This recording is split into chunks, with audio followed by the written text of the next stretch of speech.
সেই মজা হয়েছে মামা, খাবার তো অনেক টেস্ট বুঝছো। মুন্ডায় চাই ওর পেটটার উপরে একটা পাড়া দরে ফাড়া গেলে খা ঝোলা ভর।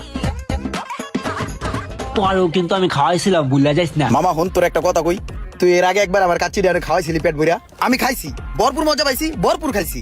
কিন্তু মামা সেই খাউন তুই আমার পাড়ায় বাই করে লাইছস, হাজার হাজার বার খোড়া দিছস, হাজার হাজার বার অপমান করছস, মানুষের সামনে পর্যন্ত কইছস। হের লিগে আজকে অতিষ্ঠ হইয়া তোর আমি কাচ্চি খাওয়াইতেছি ভরপুর খাউন, তুই যদ্দূর খাইতে রোজ খা। মামা তোর পায়াতে ধরে কই এরপর আর একটা বারও খোড়া দিস না তুই আমার, আমার আর প্যান খুলিস না, ইজ্জত মারিস না কোনো জায়গায়। বন্ধু তোর একটা কথা কই, হ ক।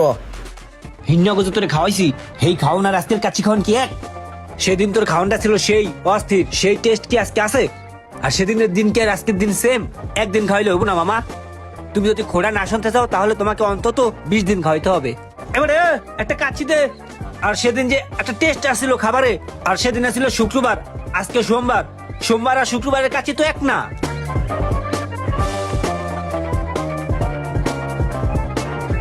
থ্যাংক ইউ ভাইয়া, থ্যাংক ইউ। আর একটা কাজ করো, রোস্ট নিয়ে আসো আরো, যাও যাও। ওই আমার আরেকটা চিকেন দাও, চিকেন। কি মজা করে খামু, খা বন্ধু খা। ওই যে চিপে একটা আড্ডি পড়ে আছে, ওটা উঠে খা।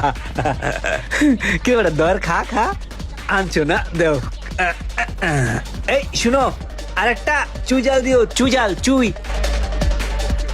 এমনও কিছু বন্ধু আছে, তারা যদি আপনাকে কিছু খাওয়াতে চায় খাবেন না, আপনাকে যদি কোনো বিষয়ে উপকার করতে চায় আপনি সরাসরি না বলে দিবেন। আর যদি সেই বন্ধুর দেয়া কোনো অখাদ্য আপনি গিলে ফেলেন, সেই ভুলের মাসুল আপনি সারা জীবনও শেষ করতে পারবেন না, সে আপনাকে জ্বালাবে। ভিডিওটি শেয়ার করে পৌঁছে দিন সেই বন্ধুর কাছে যেই বন্ধুর স্বভাব চরিত্র কিছুটা রোমানদার মতো।